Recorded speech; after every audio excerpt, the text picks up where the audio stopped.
الحمد للہ وحدہ اما بعد فاعوذ باللہ من الشیطان الرجیم بسم اللہ الرحمن الرحیم ان الدنیا متاع الغرور صدق اللہ العظیم۔ میرے عزیز بھائیوں، دوستوں اور نوجوان ساتھیوں، تاریخ اولیاء میں حضرت علامہ ابن حرب رحمہ اللہ تعالی عنہ ایک واقعہ نقل کرتے ہیں۔ وہ فرماتے ہیں کہ زمین اس دنیا میں چلنے والے آدمیوں پر دو قسم کا تعجب کرتی ہے۔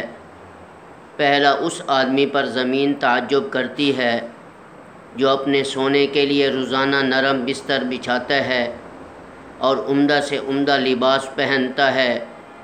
اسے مخاطب کر کے دنیا کہتی ہے، اے آدم کے بیٹے، تجھے ان نرم بستروں کو چھوڑ کر ایک نہ ایک دن مٹی میں جانا ہے اور تو وہاں بوسیدہ ہو جائے گا۔ تجھے قبر کے وحشتناکیوں کا علم نہیں ہے؟ کیا تجھے قبر کے کیڑے مکوڑے یاد نہیں ہیں؟ کیا تجھے قبر کے سانپ اور بچھو یاد نہیں ہے؟ تو نے مر کر مٹی میں آنا ہے اور بوسیدہ ہو جانا ہے، تجھے کسی نے پوچھنا نہیں۔ اے آدم کے بیٹے، ان نرم بستروں کو چھوڑ اور آدھی رات کے وقت اپنے رب کی عبادت کر، دیکھ اللہ تعالیٰ تیری قبر کو کیسے مرنے کے بعد روشن کرے گا۔ اور دوسرا، زمین اس شخص پر تعجب کرتی ہے کہ جو شخص جو ہے اس دنیا میں آ کر اللہ اور اس کے رسول صلی اللہ علیہ وسلم کو ناراض کر کے دنیا کے اندر کوئی مسلمان اپنے دوسرے مسلمان بھائی کے زمین کے چھوٹے سے چھوٹے ٹکڑے پر لڑائی کرتا ہے، اور یہاں تک کہ اس لڑائی پر قبیلے کے قبیلے ختم ہو جاتے ہیں، نسلوں کی نسلیں ختم ہو جاتی ہیں۔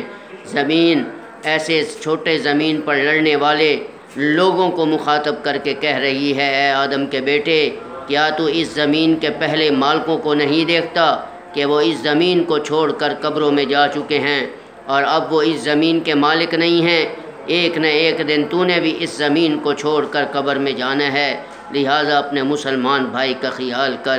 میرے بھائیوں، یہ اللہ والوں کی حقیقت اور اللہ والوں کی نصیحت جو امت کو بتا رہی ہے، جنہوں نے ان نصائح کو سن کر سمجھ کر اس پر عمل کیا، حقیقتاً اس شخص کا یہ جہان بھی بنا اور آخرت والا جہان بھی بنا۔